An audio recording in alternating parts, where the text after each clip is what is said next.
What's going on YouTube? Fat Guy Builds back again. We're doing this Colorado diesel here. We're going to do the front brakes and I'm going to show you everything step by step.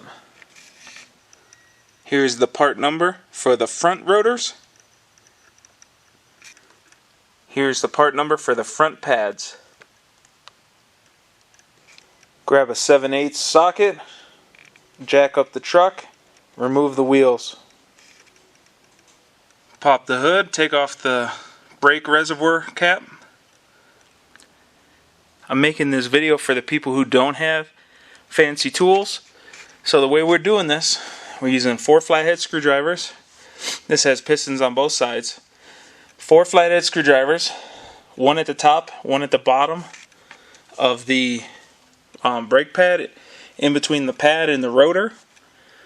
And you just do that till it's compressed, where the pad's compressed all the way against the rotor, or not the rotor, the caliper on both sides.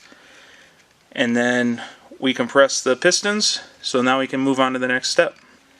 On each pin there's a cotter pin that goes through right here. Take a pair of needle nose and pull this out.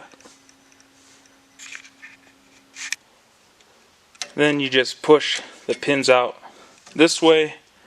Once they're out enough, you can just sort of give them a nice little tug, both of them, and just pull them all the way out.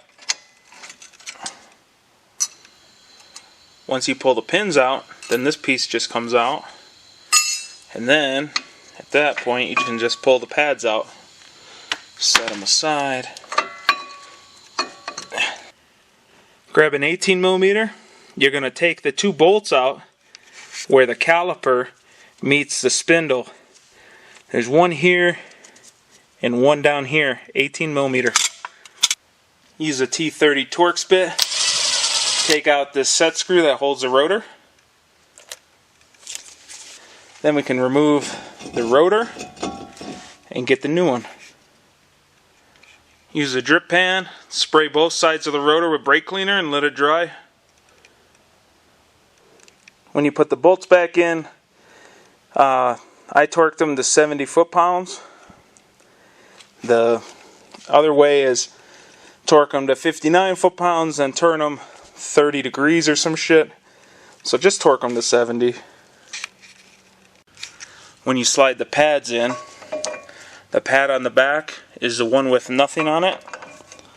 Then the pad on the front has a little metal clip for making noise when your brakes are low. See that metal clip? The metal clip goes on the bottom. So if I would have used this one and put it, it would have been on the top. So use the other one where it's on the bottom. Put the new metal plate that comes with it. These little feet go on the outside of the ears. Then you're going to take your metal pin, you're going to go from the inside, slide through the hole on the brake pad, slide on top of this, slide through the hole and through the hole. Use the Phillips head on the pin to rotate it till the hole is facing towards you, and then put the cotter pin in like that. Now do whatever final cleaning you feel like doing. Give the brakes a nice pump. They should get stiff. Then put your wheel back on. Start it. Pump the brakes until the brakes are hard. And then you come back in here. Put the cap back on. Don't forget to put the cap back on. I'd like to thank everybody for coming and checking out my videos. Hopefully I saved you a bunch of money. If I did, maybe you could throw me $1 a month on Patreon. Hey, I know I'm shilling myself, but just trying to get more videos out there for everybody. And, you know, $1, that's 12 bucks a year. You know, that's like nothing. Anyways, like, share, subscribe, and till next time, wrench on.